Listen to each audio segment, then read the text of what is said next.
चलिए अब रुक करते हैं अगली खबर का, जहां कांग्रेस के वरिष्ठ नेता और राज्यसभा के सांसद प्रमोद तिवारी ने प्रधानमंत्री नरेंद्र मोदी पर तीखा हमला बोला है। उन्होंने आरोप लगाया कि भारत अमेरिकी समझौतों और विभिन्न सैन्य घटनाक्रमों के बाद प्रधानमंत्री में अब संसद और जनता का सामना करने का नैतिक साहस नहीं बचा है। प्रधानमंत्री निर्वाचित हुए, भारत की लोकसभा में उनका मंत्रिपरिषद सामूहिक रूप से उत्तरदायी। पहली बार ये देश के इतिहास में और कम से कम मोदी जी के कार्यकाल के इतिहास में होगा कि इंडो अमेरिकन डील और जनरल नरवाना के उद्धरण के बाद जो उन्होंने कह दिया, प्रधानमंत्री इतना नैतिक साहस नहीं जुटा पा रहे हैं कि भारत की जनता, भारत की संसद का सामना कर सके। प्रधानमंत्री जी, कलंकित हुआ है कल देश के लोकतंत्र का इतिहास कि महामहिम राष्ट्रपति के अभिभाषण का जो रिप्लाई देना था आपको, ये तो आपने अनादर कर दिया है महामहिम राष्ट्रपति का, जो एक शेड्यूल ट्राइब से हैं।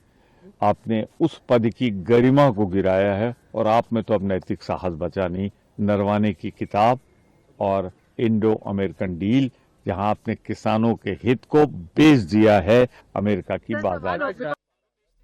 और वहीं भारत अमेरिका व्यापार समझौते पर शिवसेना यूबीटी के सांसद प्रियंका चतुर्वेदी ने कहा है कि हमें अमेरिका को निर्यात पर 18% टैरिफ देना होगा, लेकिन अमेरिका पर 0 टैरिफ लगाया जाएगा।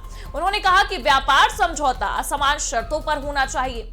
ये समझौता असमान और अनुचित है और अमेरिकी राष्ट्रपति डोनाल्ड ट्रंप के आदेशों के अनुसार किया जा रहा है।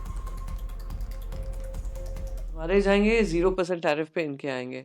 आपने सारे ही जो मार्केट है, 1.4 बिलियन का देश है हमारा, आपने पूरा का पूरा मार्केट उनके हाथ में कर दिया है और उनके मार्केट का एक्सेस पे पहले हमें 18% टैरिफ देना पड़ेगा, तभी हमें एक्सेसिबल होगा और जनता के लिए वो अनअफोर्डेबल होगा।